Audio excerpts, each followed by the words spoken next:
A Victorian color works can look almost cheerful from the street. Inside, emerald green, chrome yellow, chalk white, and brilliant red cover the benches. The beauty is real.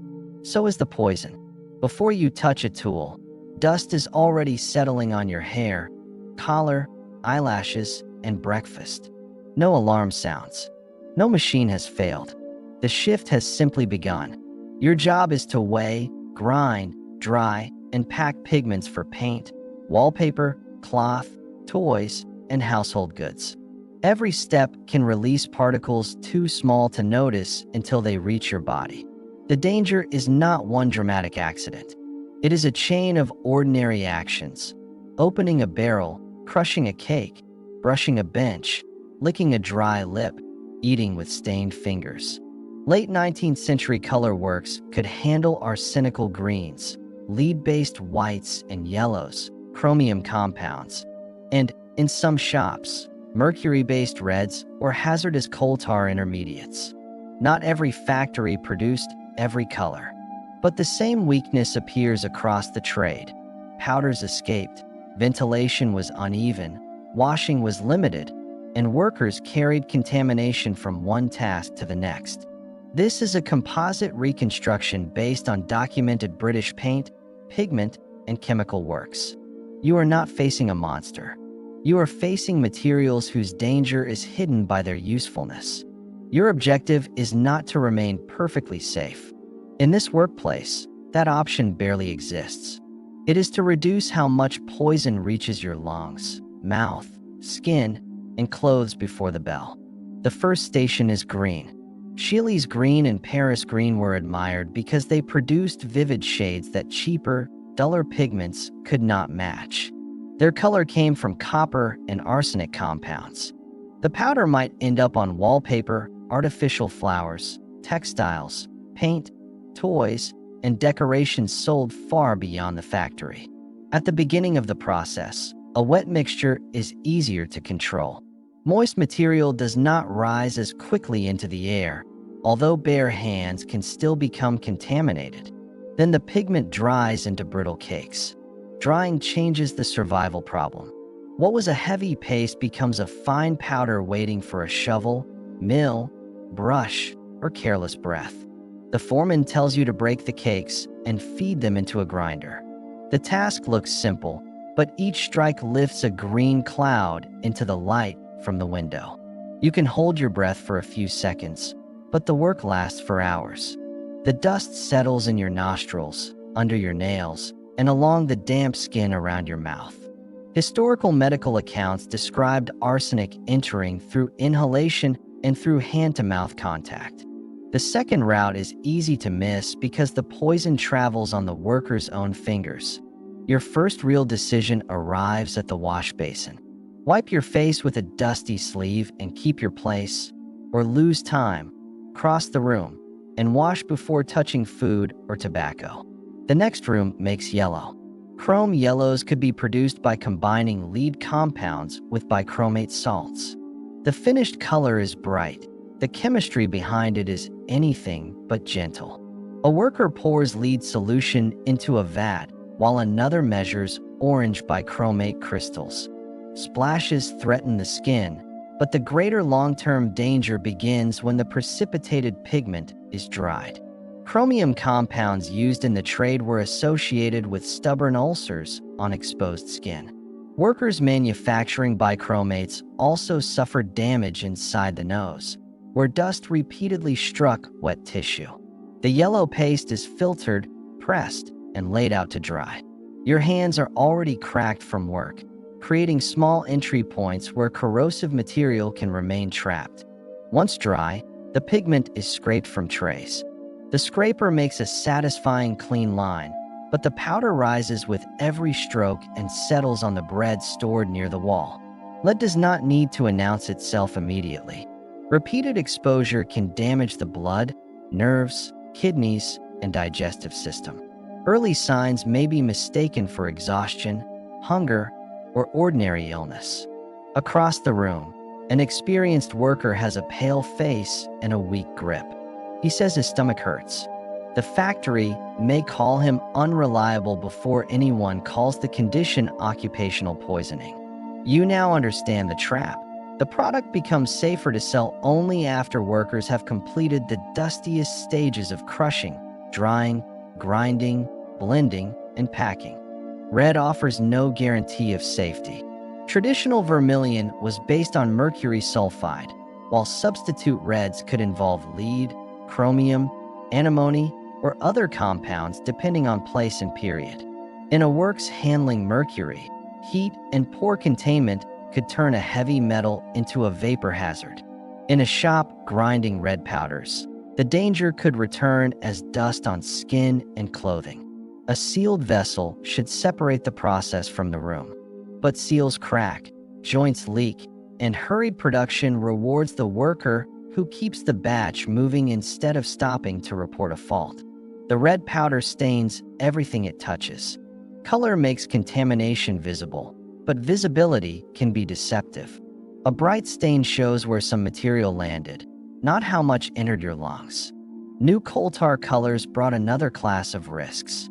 Contemporary inspectors described workers becoming dizzy, vomiting, or speaking of being gassed during the manufacture of aniline and nitrobenzene compounds. A worker may look blue-gray or unusually pale because the chemistry interferes with the blood's ability to carry oxygen. The symptom belongs to the body, not to the color being produced. The factory has no modern detector to identify which vapor is present or how concentrated it has become.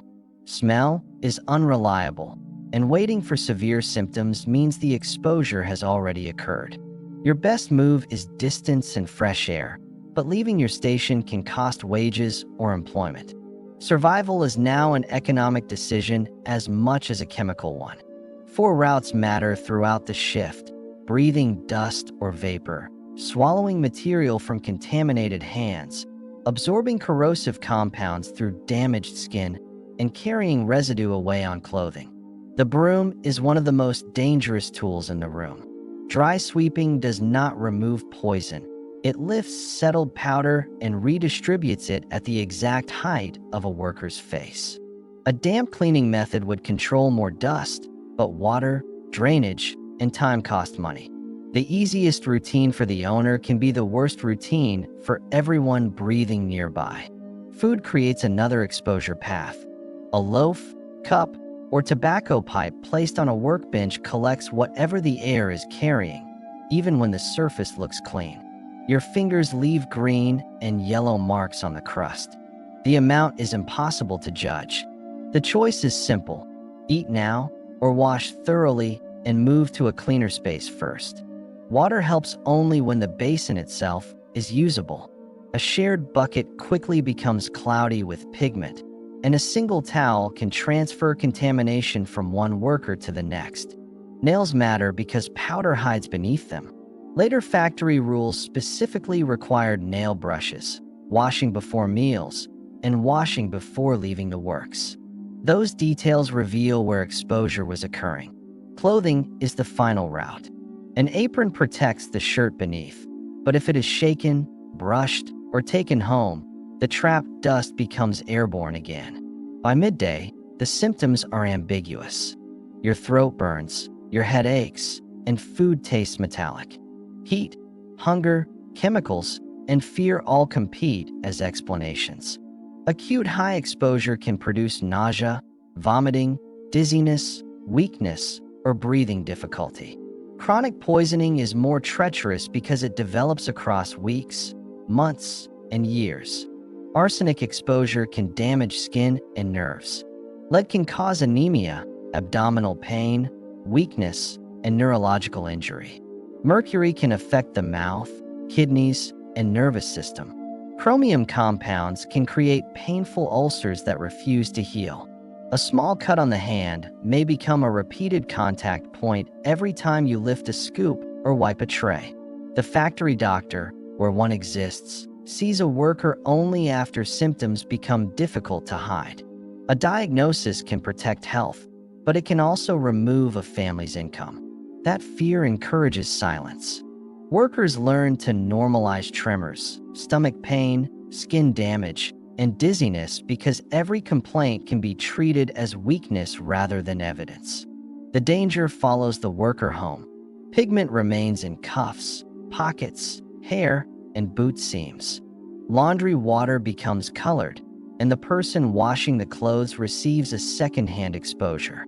Even the evening meal can be affected if hands and nails are not cleaned.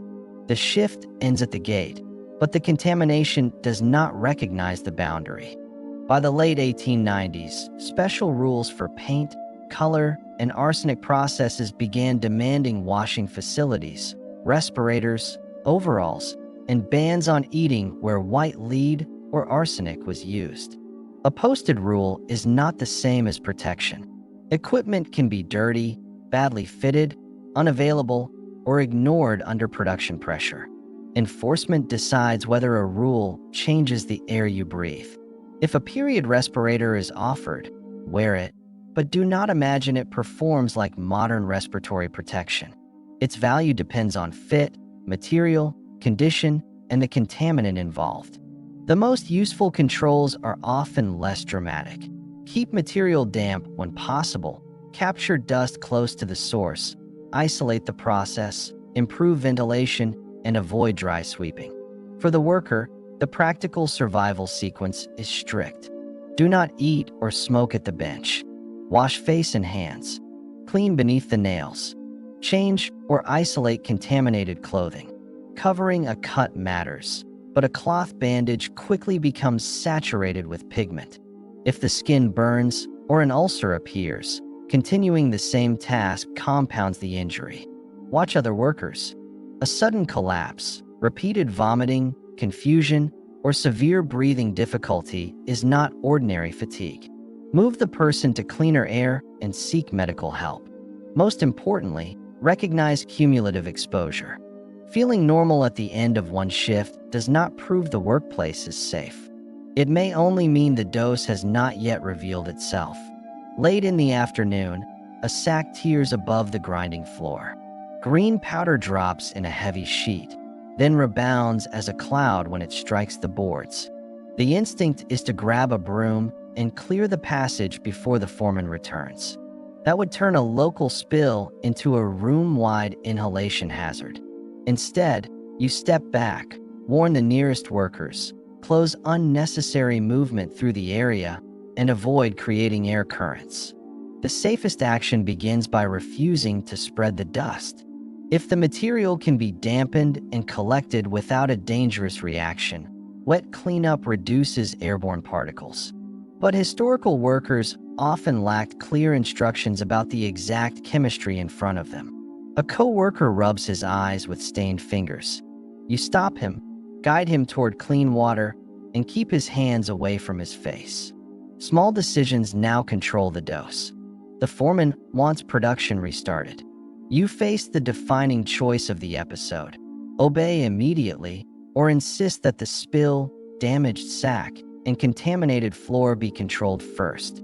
There is no heroic escape through fire or collapsing machinery. The courage required here is quieter, interrupting routine when routine itself is the mechanism of injury. You finish the shift only after washing, cleaning beneath the nails, separating the work clothes, and leaving the eating area untouched by the day's powder. Outside the factory, the finished colors enter respectable homes. Green wallpaper, yellow paint, red decoration, printed cloth, and bright toys hide the conditions of their manufacture. Consumers see permanence, fashion, and progress. Workers see the raw stages: wet paste, dry cakes, leaking vessels, open grinders, stained skin, and dust drifting through a beam of daylight. The historical record shows that prevention was possible. Washing, separation of food, dust extraction, protective clothing, medical oversight, and substitution all reduced risk when properly applied. It also shows why change came slowly. Hazardous colors were profitable, visually desirable, and embedded in trades that depended on cheap labor and incomplete knowledge. One shift may not kill you. That is precisely what makes this factory so dangerous. The worker can survive today while accumulating the damage that will define the years ahead. The most important survival skill is not toughness. It is recognizing an invisible exposure pathway before symptoms become the only evidence left. The colors are beautiful because chemistry has concentrated them. The workplace is deadly when the same concentration is allowed to enter human lungs, mouths, skin, and homes. You have reached the gate with less contamination than many workers around you. But could you return tomorrow, repeat every decision, and survive a lifetime inside the color factory?